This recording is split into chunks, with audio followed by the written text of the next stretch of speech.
Di sore hari ini saya diberikan kesempatan untuk melayani kita semua tentunya dan tidak kalah semangatnya dengan ibadah di pagi hari. Dan saya percaya di pagi hari ada banyak orang juga yang diberkati Tuhan. Karena saya percaya setiap apa yang kita dengarkan bukan hanya dari setiap manusia yang menyampaikan. Tapi saya percaya di sore hari ini juga apa yang saya sampaikan pengalaman-pengalaman rohani dengan Tuhan. Tapi lebih daripada itulah apa yang kita dengar hari-hari ini, saat ini juga itu sebagai jawaban dari Tuhan untuk semua kelemahan, ketakutan, kekhawatiran kita. Amin. So, mari sama-sama kita baca dalam kitab 2 Korintus pasal yang ke-12, ayat yang ke-7 sampai dengan ayat yang ke-10. 2 Korintus 12 ayat yang ke-7 sampai dengan ayat yang ke-10. Yang sudah dapat katakan amin. Yang belum dapat katakan haleluya. Oke. Saya akan membaca ayat yang ke-7 dan Bapak Ibu semua membaca ayat yang ke-8. Kita bergantian sampai dengan ayat yang ke-10. Ayat yang ke-7 tertulis, dan supaya aku, kata Paulus, jangan meninggikan diri karena penyataan-penyataan yang luar biasa itu. Maka aku diberi suatu duri di dalam dagingku, yaitu seorang utusan iblis untuk mengocok aku. Supaya aku jangan meninggikan diri. 1, 2, 3.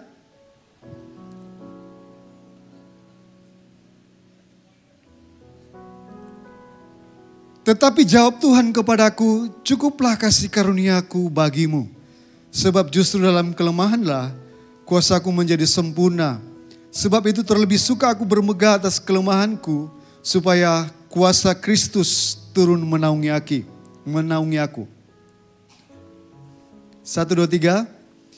Karena itu aku senang dan rela di dalam kelemahan, di dalam siksaan, di dalam kesukaran, di dalam penganiayaan, dan kesesakan oleh karena Kristus. Sebab jika aku lemah, maka aku kuat. Sekali lagi, sebab jika aku lemah, maka aku kuat. Mari sekali kita berdoa. Tuntun dan pimpinlah kami Roh Kudus di hati dan pikiran kami. Di setiap apa yang menjadi kebutuhan kami. Kami perlu Tuhan. Dan saat ini berbicaralah bagi kami, tuntun setiap pengertian kami. Dan itu menjadi kekuatan. Apa yang kami dengar sungguh-sungguh firman Allah yang mengubahkan. Di dalam nama Tuhan Yesus. Amin. Saya memberikan tema kita di sore hari ini, kekuatan dalam kelemahan.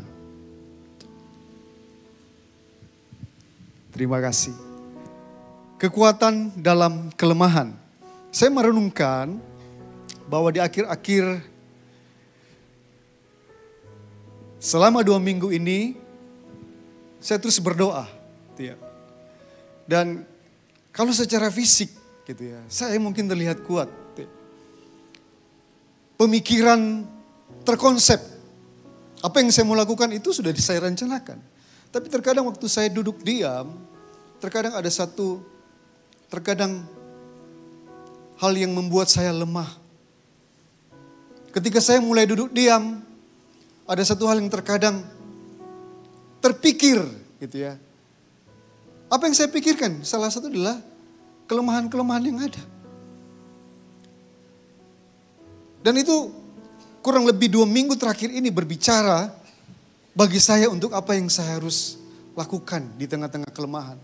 Firman Tuhan ini ketika saya merenungkan, saya mendapatkan kekuatan di tengah-tengah perenungan saya. Ada satu kekuatan di dalam kelemahan. Dan terkadang kita tidak sadari. Ada satu istilah yang kita sudah tahu, nobody is perfect. Tidak ada yang sempurna. Ya. Nobody is perfect. Tidak ada yang sempurna. Semua orang memiliki kelebihan dan kekurangan. Dan itu adalah bagian dari kehidupan. Ya. Mungkin di saat kita berkata bahwa kita adalah orang yang hebat. Semuanya teragendakan. Ya. Finansial kita sudah bisa prediksi 7 bulan ke depan, bahkan 1 tahun, kita sudah oke. Itu sebagai satu kelebihan. Tapi ketika kita merenungkan terkadang ada satu ketakutan di dalam diri kita. Ada satu hal yang membuat kita khawatir, gelisah. Dan salah satu hal yang kita perlu tahu adalah bagaimana kita bisa melihat Tuhan. Terkadang di dalam kelebihan dan kekurangan kita, itu menyadarkan kita bahwa kita perlu Tuhan. Tapi terkadang di dalam penderitaan, kelemahan yang Tuhan izinkan, Kalau semua yang nggak ada sempurna, maka terkadang kita berpikir, ya nggak apa-apalah. Ya kan? Kalau saya ada hari ini, karena memang manusia itu nggak sempurna. Kalau dulu saya gagal, tahun ini saya gagal, dan kemudian tahun depan saya gagal. Sehingga kelemahan atau kegagalan itu menjadi dasar ketika dia menilai sesuatu. Kegagalan-kegagalan kita, kelemahan-kelemahan kita terkadang tanpa kita sadar sebagai bentuk sikap, gaya hidup. Ya kan? Sehingga betapa pentingnya firman Tuhan untuk meneguhkan kita. Dan tanpa kita sadari justru di dalam kelemahan itu, maka kuasa Tuhan bekerja. Rasul Paulus yang menulis teks yang kita sudah baca tadi adalah seorang yang hebat, punya intelektual, karir yang sangat baik. Tapi secara spiritual orang ini sangat hebat dalam apa? Dia punya pemahaman secara teologi, tahu tentang Tuhan lengkap. Makanya dia tulis dalam kitab Perjanjian Baru 13 kitab dari 27 kitab, 13 kitab ditulis oleh Rasul Paulus. Dan dia punya karunia yang luar biasa. Karunia yang saya banggakan adalah Rasul Paulus punya karunia yang namanya penglihatan. Saya berdoa, Tuhan kapan-kapan Tuhan kalau Tuhan izinkan kasih saya karunia penglihatan supaya saya bisa lihat di sini. Enak banget karunia itu kan. Karunia apa lagi? Karena kesembuhan. Saya berdoa Tuhan supaya Tuhan kasih karunia kesembuhan. Gak usah banyak-banyak ngomong. Tumpang tangan, waktu tumpang tangan orang itu langsung rebah. Puji Tuhan. Tapi dari semua karunia-karunia yang dia miliki, ada satu karunia yang Tuhan taruh di dalam dirinya. Karunia penderitaan. Dan itu identik dengan Rasul Paulus. Di sekian banyak karunia yang Tuhan berikan kekuatan bagi dia. Tapi ada karunia penderitaan. Yang kita baca tadi istilahnya adalah duri di dalam daging. Rasul Paulus kalau dia waktu dia angkat tangan. Dia tumpang tangan arahkan dalam nama Yesus. Orang itu sembuh, rebah. Mana samping kiri? Dalam nama Yesus sembuh. Orang itu sembuh. Tapi di satu momen ketika dia mengalami penderitaan, sakit penyakit. Dengan tangan yang sama, kekuatan yang dia miliki. Dengan tangan yang sama, dia gak bisa menyembuhkan dirinya.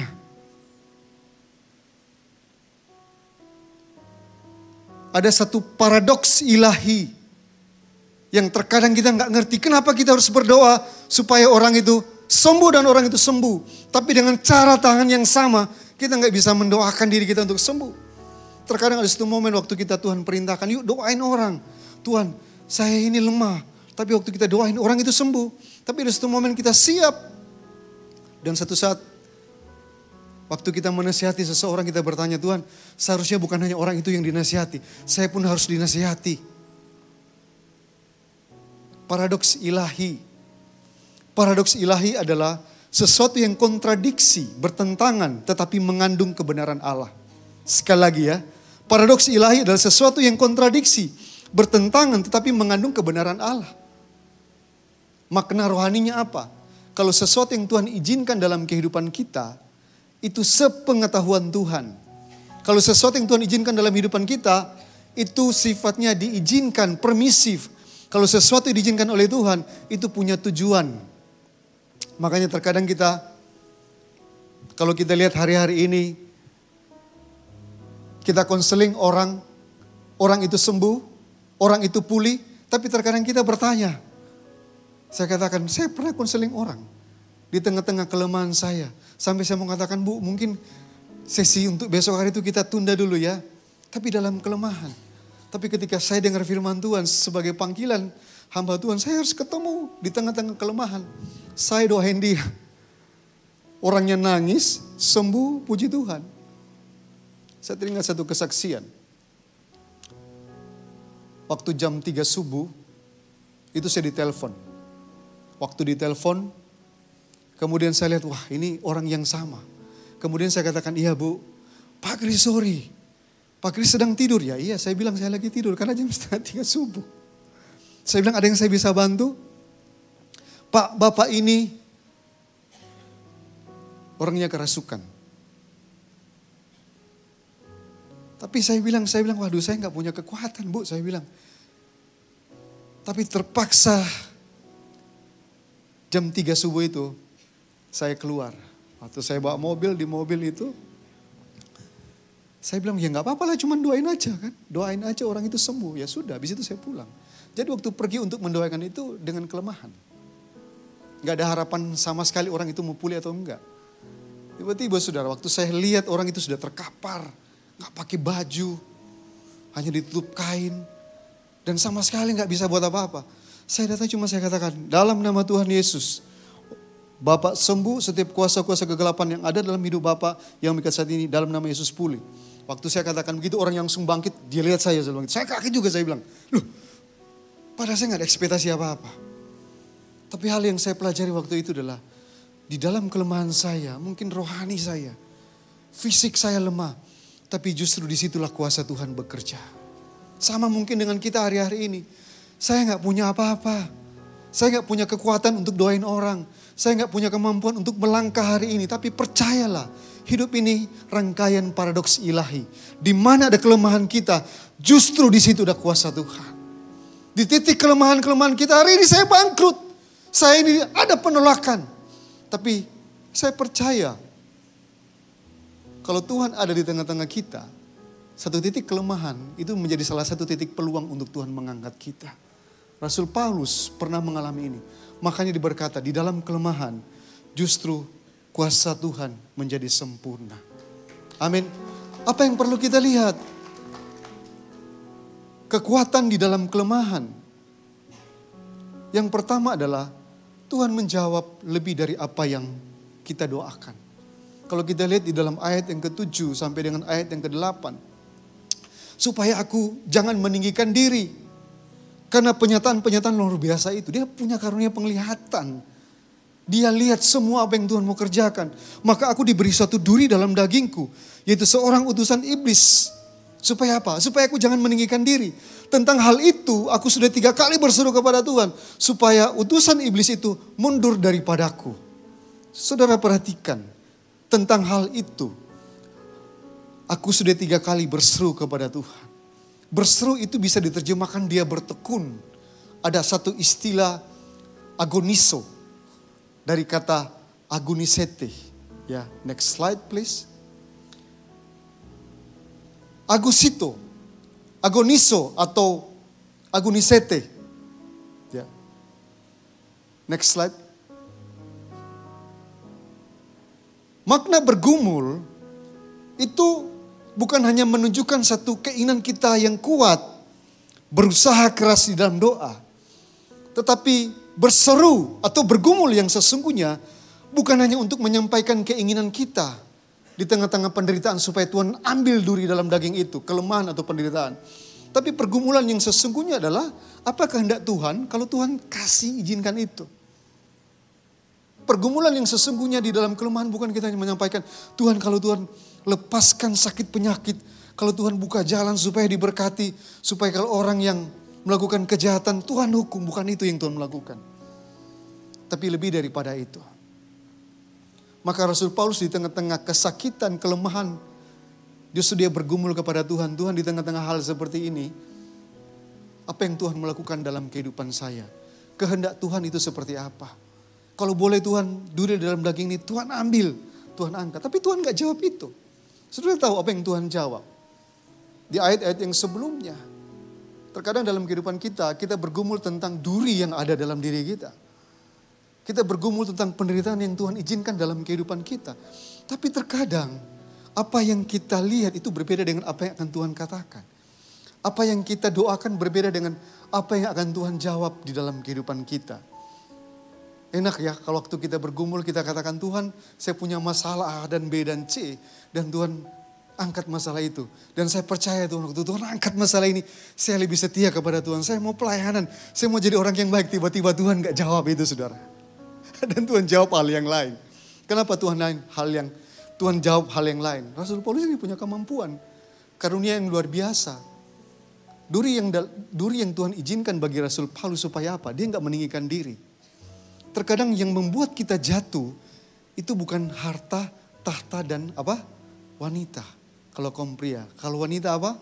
Harta, tahta dan tas. Bukan itu yang membuat kita jatuh. Tapi terkadang yang membuat kita jatuh adalah egois.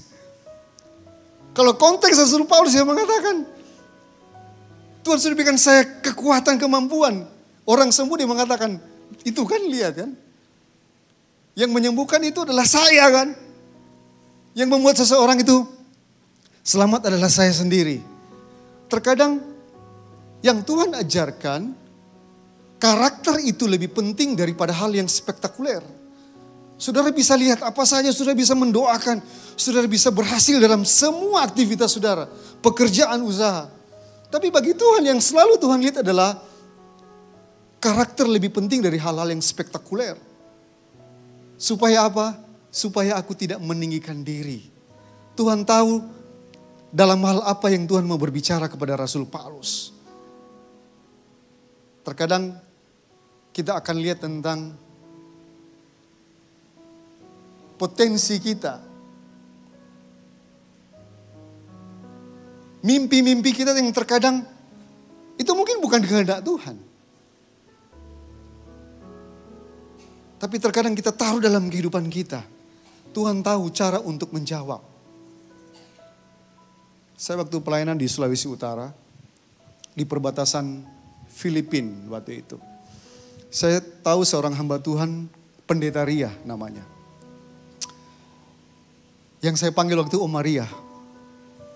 Orang ini hebat banget, sudah usia 60 sampai 70 tahun kalau nggak salah waktu itu. Dan orang waktu itu datang untuk minta kesembuhan. Dari semua agama datang untuk supaya didoakan dan disembuhkan. Waktu saya lihat, saya bilang, luar biasa saya bilang ya. Karunia-karunia kesembuhan. Saya bilang gak perlu ke dokter, gak perlu ke rumah sakit. Mereka cari mana Pendeta Ria, mana Om Maria itu kan. Setelah selesai dia berdoa mendoakan orang dari berbagai agama datang. Dan saya tanya, saya bilang begini. Saya bilang, wah ini luar biasa ini ya. Oma ini sudah usia, sudah senior tapi luar biasa. Tapi dia mengatakan, kamu mau dengar enggak? Saya mau cerita. Iya, silakan. Dia cerita, saya bilang, sebelum Tuhan kasih karunia, kesembuhan bagi dia, dia mengalami cancer, kanker usus selama bertahun-tahun. Dan waktu dia mengalami penyakit itu, dia bergumul dengan Tuhan. Dia mempertanyakan tentang Tuhan. Terkadang imannya, saya mau jadi orang Kristen atau mungkin saya akan pindah agama. Bergumul dengan kesehatan bertahun-tahun. Tapi suatu saat ketika dia datang kepada Tuhan, dia mengatakan, Tuhan kalau Tuhan izinkan sakit penyakit ini dalam diri saya, kira-kira apa yang saya harus lakukan? Apa kehendak Tuhan? Dan Tuhan menjawab. Waktu Tuhan menjawab menyembuhkan, bukan hanya Tuhan menyembuhkan, tapi Tuhan kasih plus karunia kesembuhan bagi seseorang yang namanya Ibu Ria ini. Jadi kalau saudara lihat ya, terkadang Tuhan taruh, izinkan duri dalam daging kita, apakah itu penderitaan, apakah itu kita di akhir kehidupan kita, kesakitan, kita diambang kebangkrutan, rumah tangga kita ya mungkin kita nggak bisa beresin. Tapi kalau Tuhan memulihkan, bukan hanya Tuhan kasih apa yang kita minta, tapi Tuhan punya tujuan yang tepat di setiap penderitaan kita, bahkan lebih dari apa yang kita doakan. Amin. Boleh tepuk tangan dulu yang meriah untuk Tuhan. Sudah saya mau katakan, sederhana. Bahwa kalau hari ini kita menderita, kalau hari-hari ini kita dalam tekanan, kalau hari-hari ini kita mengalami satu kelemahan, percayalah, Tuhan tidak pernah salah untuk menjawab setiap doa kita. Mungkin apa yang kita lihat hari-hari ini berbeda dengan apa yang Tuhan mau katakan. Kita mulai mengatakan, sudah gak ada jalan keluar. Ya, karena manusia gak ada yang manusia yang sempurna, termasuk yang berdiri di depan ini. Tapi kalau saya ada hari ini, saya cuma mengatakan bahwa apa yang saya doakan lebih, Tuhan menjawab lebih dari apa yang saya doakan. Amin. Saya bisa minta kunci D. Yes, kalau F. Sorry, E.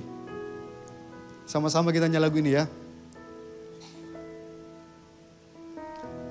Tak selalu Tuhan menjawab doa. Sama-sama katakan dengan iman. Namun Dia beri yang terbaik di waktu yang tepat. Katakan dengan iman. Izinkanlah Tuhan untuk bekerja, yang mustahil menjadi mungkin oleh karena percaya.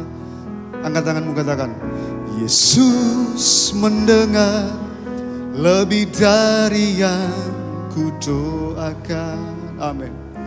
Yesus menjawab, lebih dari yang ku harapkan. Dengan caranya di waktu yang tepat,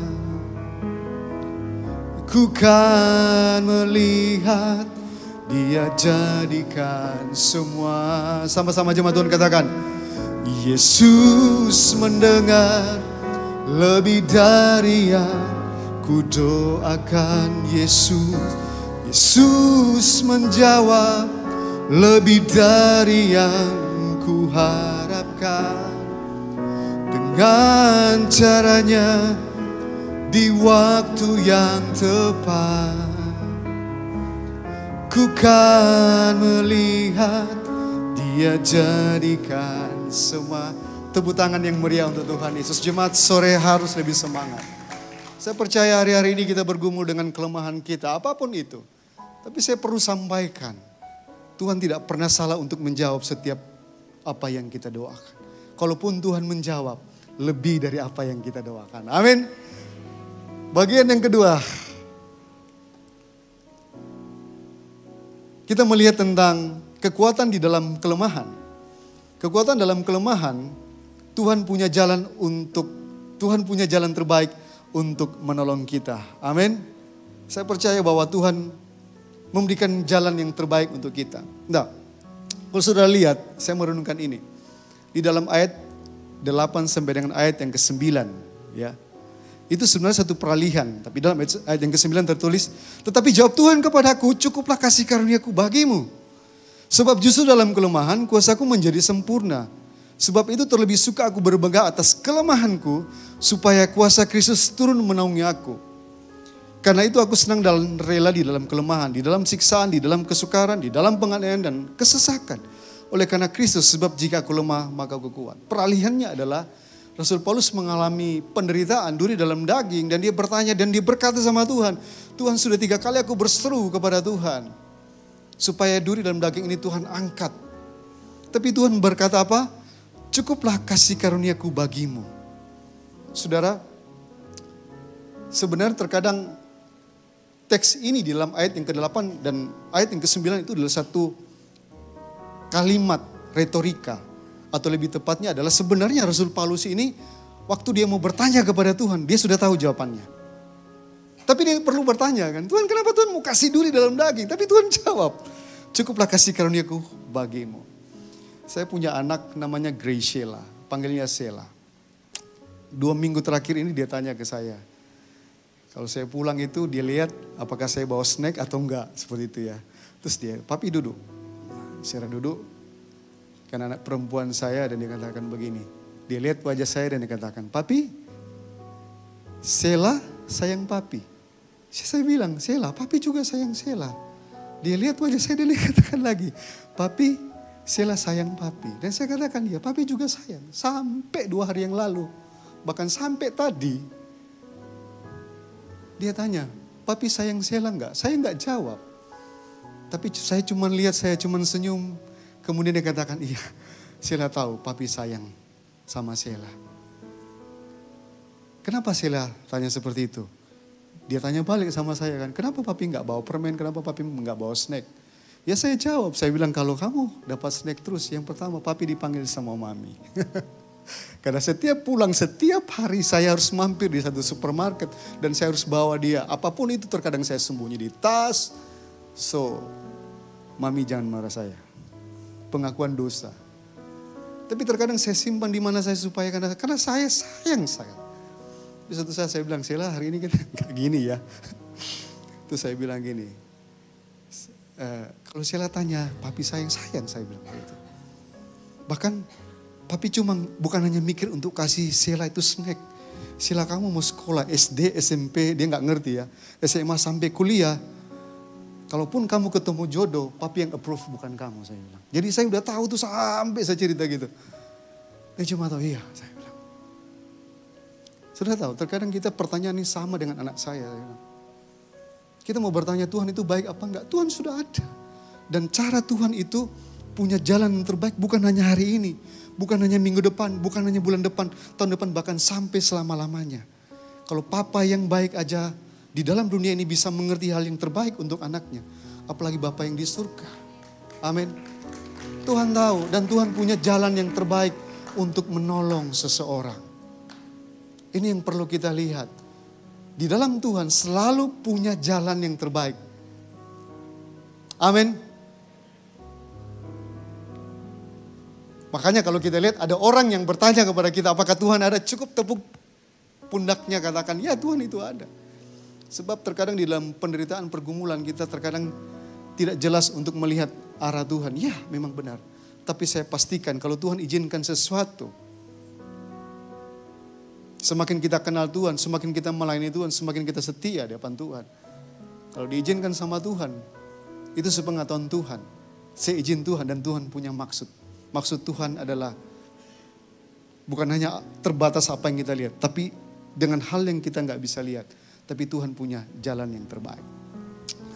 Saya melayani di Adijasa. Kalau nggak salah bulan lalu bulan yang lalu atau 2 bulan yang lalu ya. Saya menyampaikan firman Tuhan hanya 15 menit di situ, kemudian karena sudah capek hari Minggu ya sudahlah ya. Tapi tiba-tiba ada bapak-bapak susuk datang kepada saya, Pak Kris saya mau bicara. Oke. Dan uniknya saya bicara itu nggak duduk, tapi kami sambil berdiri seperti itu kan. Berdiri tiba-tiba kalau nggak salah hampir 30 menit, 35 menit, 40 menit. Dan dia mengatakan begini, saya bilang, Susu ini orang yang hebat ya. Dia bilang, iya. Saya tanya, anaknya Susu ada nggak? Keluarganya, oh dia katakan ini ada, anak saya itu 3. Yang pertama seorang dosen, yang kedua seorang dokter, yang ketiga seorang pebisnis. Wah saya bilang luar biasa nih saya bilang ya. Tapi dia mengatakan begini, tapi sebenarnya kalau Pak Christian lihat hidupan saya seperti ini hanya kasih karunia Tuhan. Tapi dia menceritakan semua, dengan serius sambil kami berdiri gitu ya. Dia ceritakan dengan serius. Dia bilang, Pak Kris, hidup saya dulu gak seperti ini. Dulu toko saya itu hampir bangkrut. Tokonya hampir bangkrut. Kemudian angsuran mobil sudah gak bisa kebayar. Angsuran mobil gak bisa kebayar, tabungan sudah habis. Setiap hari ada tagihan invoice dan saya harus bayar. Dan sudah 3 bulan anak saya nggak bisa kuliah. Kenapa? Karena nggak ada uang untuk bayar uang sekolah, SPP, atau uang kuliah pada waktu itu. Dan waktu itu orang tua saya masih di rumah sakit. Dan lebih parah lagi adalah sertifikat rumah kami gadaikan di bank dan kami nggak bisa bayar.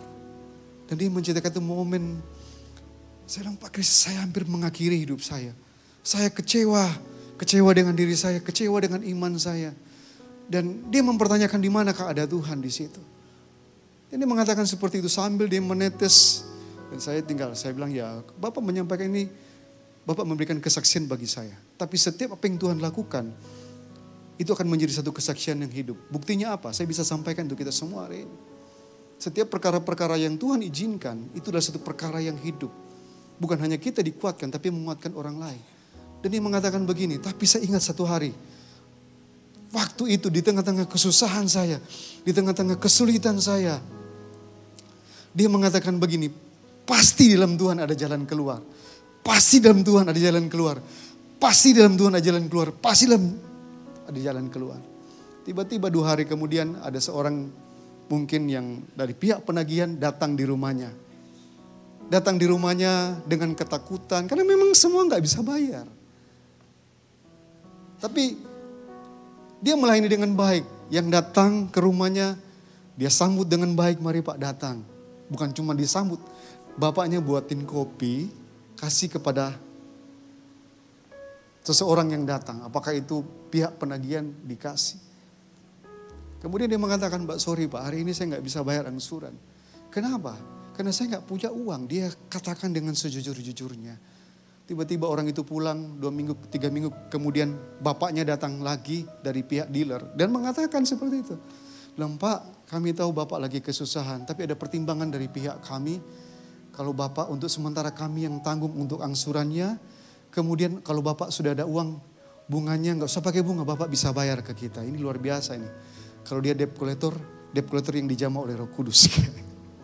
Biasanya untuk menagih, justru sekarang mereka yang bayar. Tapi itu kesaksian yang unik. Jarang mendapatkan kesaksian seperti itu kan. Tiba-tiba ada orang lagi yang datang dan mengatakan, saudaranya datang dikatakan, ini kan mobil kamu kan sudah gak dipakai kan. Gimana kalau kami sewa? Tapi sewanya ini lama, mungkin bisa 5 bulan atau mungkin setahun. Dan uniknya adalah orang yang sewa itu akan bayar cash di situ. Saudara tahu? Apa yang dibayarkan pada waktu itu adalah cukup untuk melunasi angsuran mereka. Boleh tepuk tangan dulu yang meriah untuk Tuhan. Ada hal-hal yang Tuhan mau kerjakan di dalam kehidupan kita. Mungkin saat ini kita berkata, ya kita dalam titik kelemahan. Tapi saya mau katakan adalah, Tuhan tahu jalan yang terbaik. Waktu Tuhan bilang kepada Rasul Paulus, kasih karunia-Ku cukup bagimu. Tuhan gak jawab dengan berbagai macam cara pandang. Tapi cukup kasih karunia. Saudara tahu, waktu Tuhan bilang cukuplah kasih karunia itu menyadarkan Rasul Paulus dari mana dia berada. Orang sebagai penganiaya orang Kristen. Tapi dipakai oleh Tuhan. Dikasih karunia sama Tuhan. Dan menjadi hamba Tuhan yang luar biasa. Waktu Tuhan bilang kasih karunia cukup bagimu. Sudah tahu. Itu menyadarkan saat ini. Bahwa dari mana kita berada. Di mana kita saat ini. Dan kemana kita akan melangkah. Saya percaya kasih karunia itu bukan hanya untuk menyelamatkan. Tapi kasih karunia itu memampukan kita untuk menyadarkan kalau kita ada di titik sampai dengan saat ini. Apa yang akan Tuhan lakukan di dalam kehidupan kita. Amin. Kasih karunia itu adalah mendorong kita untuk melangkah sekalipun kita nggak bisa lihat jalan. Ada orang yang mengatakan, Pak Kris itu kan pintu sudah tertutup. Ya, pintu sudah tertutup tapi belum tentu pintu itu terkunci kan. Terkadang dalam kehidupan kita bisa melihat semua pintu itu tertutup. Tapi saya mau katakan saat ini, kalau ada kasih karunia, pintu itu mungkin tertutup tapi belum terkunci. Kalau dia mengatakan, Pak, kalau semua sudah tertutup dan terkunci, saya bilang, ya mungkin ada atap, saya bilang. Cuman bahayanya Pak, kalau Tuhan buka atap, bukan manusia yang datang, para malaikat di surga yang datang kan menyebut Bapak. Dan artinya apa? Bapak ketemu dengan Tuhan. Tapi selama kita ada dalam dunia ini, mungkin yang kita lihat itu adalah pintu tertutup. Tapi belum tentu itu pintu yang terkunci. Amin. So harus kita lihat, kasih karunia, anugerah itu luar biasa. Saya mau cerita. Kalau saya hari ini pun, saya bersyukur karena orang tua saya. Lebih tepatnya mama saya. Karena kami dibesarkan oleh mama saya, papa saya seorang pelaut. Jadi papa saya seorang pelaut dan dia di luar negeri, Singapura. Jadi paling dekat itu kalau dia ke Indonesia, ya Singapura lah. Hampir lama kami gak ketemu papa saya. Jadi selama saya kuliah, saya sekolah, mama saya yang menaungi saya. Dan saya ingat waktu itu momennya adalah ketika dia berdoa. Waktu dia berdoa, pada waktu itu dan terkadang gak ada satu perubahan dalam kehidupan saya. Kenapa gak ada perubahan? Karena ngelihat hidup saya, dia mengatakan ini kayaknya gak bisa dirubah. Tapi saya mengatakan ya saya biasa aja. Tapi mama saya cuma tahu yang cuma bisa mengubah saya adalah Tuhan. Saya pernah ceritakan ini bagaimana dia menyembah Tuhan. Ketika saya pulang malam, ini jawabannya. Ada orang yang tanya, Pak Kris, kenapa Pak Kristen pulang malam subuh? Saya bilang saya gak kemana-mana, tapi sebagai anak muda pada waktu itu, saya hidup dengan kehidupan yang kurang baik. Kurang baiknya apa?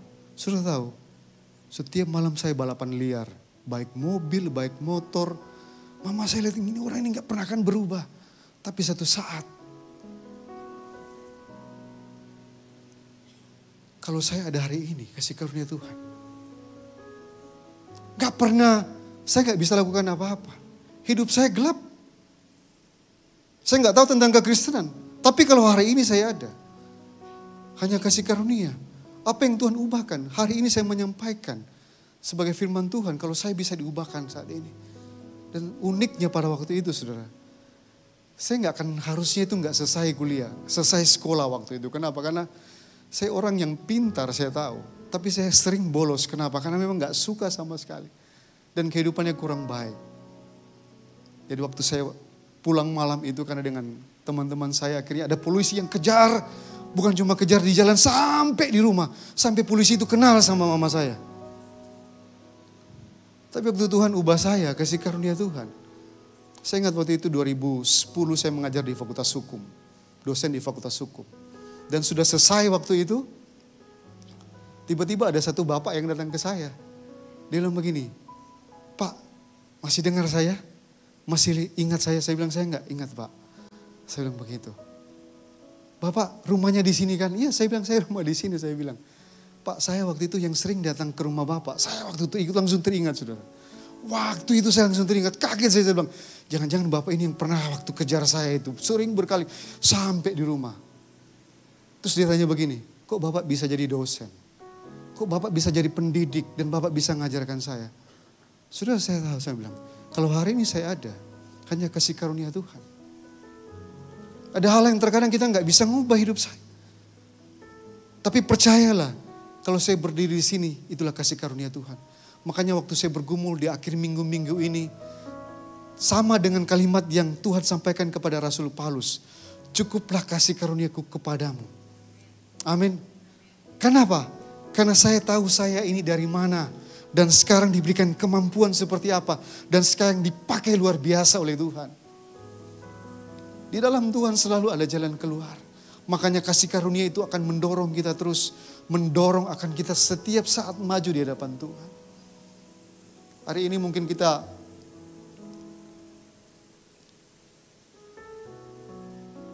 dipengaruhi dengan peribahasa. Buah jatuh tidak akan apa? Jauh dari pohonnya. Jangan dibalik ya. Ada yang mengatakan, terkadang cara pandang itu yang diberikan kepada kita supaya apa? Mereka mengatakan, itu kan kalau papamu dulu seperti itu, mohon maaf, gak benar. Ya, di dalam usahanya suka nipu. Sekarang cara pandang itu dipakai kepada seorang anak muda ini. Waktu saya konseling dia mengatakan, dan dia menangis, dia mengatakan, "Saya bukan sama seperti papa saya." Dia. "Saya bukan sama seperti papa saya, sekarang saya orang jujur." Tapi betapa dalamnya kalimat itu yang orang sering mengatakan kepada dia. Gak ada jalan keluar kan. Tapi saya mau katakan akhir-akhir ini, di mana kalau kita berdiri saat ini kita gak bisa mengubah. Semua itu sudah terjadi kan. Apapun itu sudah terjadi. Tapi satu hal yang sangat penting bagi kita, kasih karunia itu akan menuntun kita kemana kita melangkah. Kita gak bisa mengubah kehidupan latar belakang apapun, kita gak bisa mengubah. Hari ini semuanya sudah terjadi kan. Tapi kalau hari ini kita ada semua karena kasih karunia, kita tahu kemana kita akan melangkah. Sama seperti Rasul Paulus. Saya percaya firman Tuhan di sore hari ini meneguhkan kita. Bahwa mungkin gak ada jalan bagi kita untuk mengubah situasi kita. Tapi percayalah kasih karunia di dalam Tuhan itu selalu akan mendorong kita untuk menemukan jalan keluar. Jalan Tuhan itu adalah satu jalan yang terbaik. Ada satu buku yang saya baca yang ditulis oleh Andrew Womack. Bukunya yang berjudul adalah Don't Limit God, Jangan Batasi Tuhan. Di setiap situasi momen kehidupan kita, jangan kita pernah membatasi Tuhan untuk apa yang akan Tuhan kerjakan. Amin. Setuju ya Bapak Ibu ya? Jangan kita membatasi Tuhan di dalam kelemahan kita. Tapi Tuhan sanggup melakukan yang terbaik. Kenapa? Karena setiap kita, setiap manusia diciptakan Tuhan dengan memiliki tujuan. Apapun situasi kehidupan kita sekarang, yang saya tahu adalah Tuhan punya tujuan. Amin. Jangan membatasi Tuhan di setiap musim kehidupan kita. Dan ayat yang terakhir, di dalam Efesus pasal 3 ayat 20 tertulis, bagi dialah yang dapat melakukan jauh lebih banyak daripada yang kita doakan atau pikirkan. Seperti yang ternyata dari kuasa yang bekerja di dalam kita. Tuhan dapat melakukan segala yang terbaik. Jauh lebih banyak dari apa yang kita doakan atau pikirkan. Seperti yang ternyata dari kuasa yang bekerja di dalam kita. Saya percaya di setiap pergumulan kita, di setiap kelemahan kita, ada kuasa Tuhan yang bekerja untuk memulihkan. Amin. Selalu ada jalan keluar di dalam Tuhan. Sebelum kita bangkit berdiri, kita akan meresponi.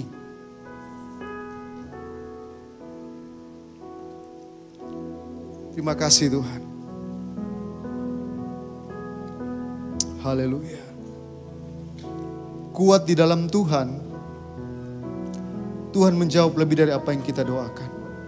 Kuat di dalam Tuhan. Tuhan punya jalan yang terbaik untuk menolong kita. Makasih Tuhan. Kau selalu ajaib bagiku, jalanmu tak terselami. Saat kau yang membuka pintu, tak ada yang menutupnya. Masih ada jalan terbuka untukku, masih ada jalannya Tuhan. Masih ada jalan terbuka untukku. Kulihat kebesaran-Mu, masih ada jalan, masih ada jalan terbuka untukku. Masih ada jalannya Tuhan. Masih ada jalan terbuka untukku. Kulihat kebesaran-Mu. Semua jemaat Tuhan katakan dengan iman, masih ada jalan. Masih ada jalan terbuka untukku. Masih ada jalannya Tuhan. Masih ada jalan terbuka untukku. Kulihat kebesaran. Kita berikan kemuliaan yang paling meriah untuk Tuhan kita. Masih ada jalan terbuka untukku. Masih ada jalannya Tuhan. Percaya masih ada jalan terbuka untukku. Kulihat kebesaran-Mu, kulihat kebesaran-Mu, kulihat kebesaran-Mu, kulihat kebesaran-Mu.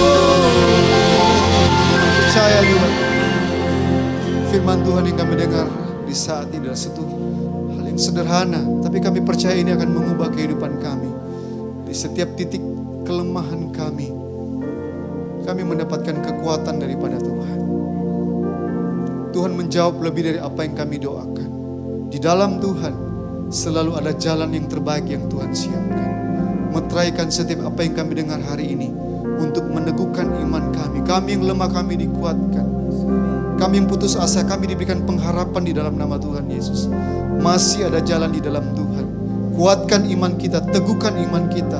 Setiap langkah-langkah kehidupan kita, Tuhan yang akan menuntun sampai kita mengalami kemenangan kepada kemenangan.